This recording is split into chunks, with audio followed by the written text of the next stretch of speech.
Hello friends, welcome back to my channel. और आज बहुत दिन के बाद मैं आप लोगों के लिए फिर से एक स्टोरी लेकर आया हूँ। जैसा कि आपको पता है, हमारा चैनल एजुकेशनल होने के साथ साथ मोटिवेशनल भी है। और आज का हमारा वीडियो मोटिवेशनल है। एक ऐसे विषय पर हमारा वीडियो है जिस पर लगभग सभी लोग, आज के समय के और पुराने समय के लोगों के लिए भी ये वीडियो है, क्योंकि ऐसा हमारे जीवन में अक्सर होता रहता है।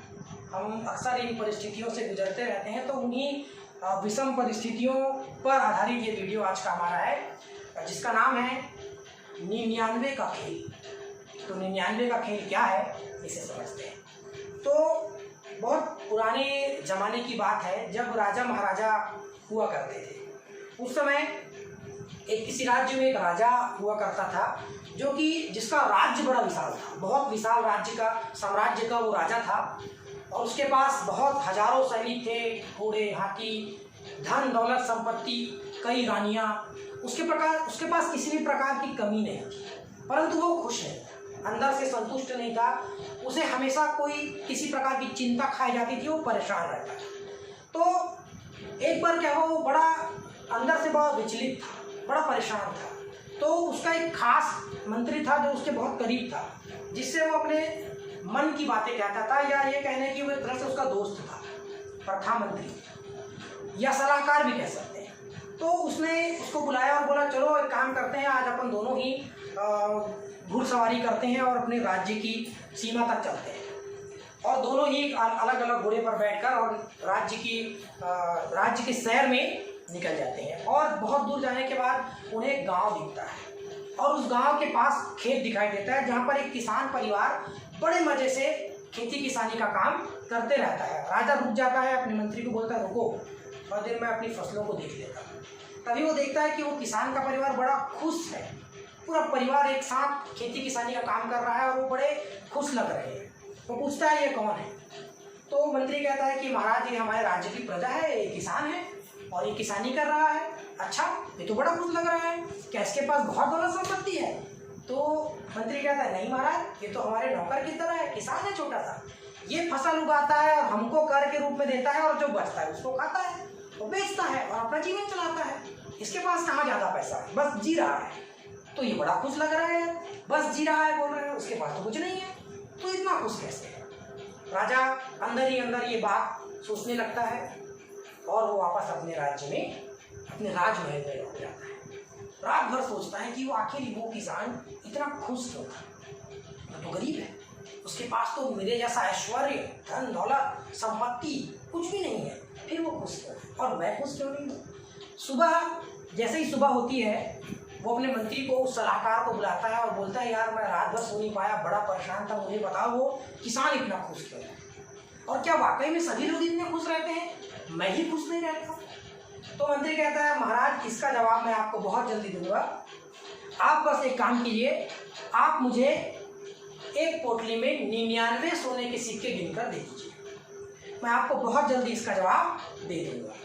तो राजा सोचता है, 99 सिक्के मांग रहा है, पता नहीं क्या बात है, इसकी बात यही समझे, मुझे क्या है। वो उसे 99 सोने के सिक्के गिनकर दे देता है। अब वो मंत्री क्या करता है, एक सैनिक को कहता है कि जाकर ये सिक्के रात को चुपचाप किसान के दरवाजे पर रख देगा। सैनिक वैसा ही करता है, ले जाता है सिक्के और किसान के दरवाजे में जाकर उसे रख देता है। अब सुबह किसान दरवाजा खोलता है, देखता है, अरे यहाँ पर कुछ पड़ा हुआ है।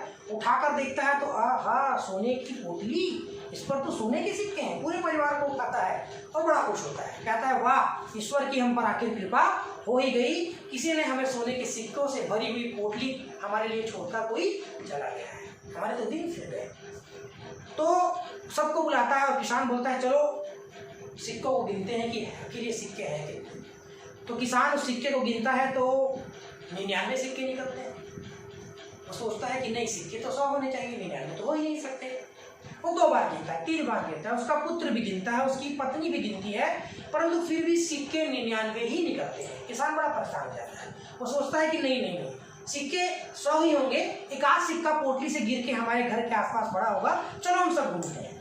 और वो पूरा परिवार उस एक सिक्के को ढूंढने में पूरा दिन लगा देता है। ना ही खाना बनता है, ना ही कोई खेत जाता है, भूखे प्यासे बस सिक्का ढूंढते रहते हैं। और जब शाम हो जाती है तो वो थक खा कर अपने घर में वापस आ जाते हैं। जो भी रूखा सूखा रहता है उसे खाकर सो जाते हैं, ये सोचकर कि कल सुबह उठकर फिर हम सिक्का ढूंढेंगे।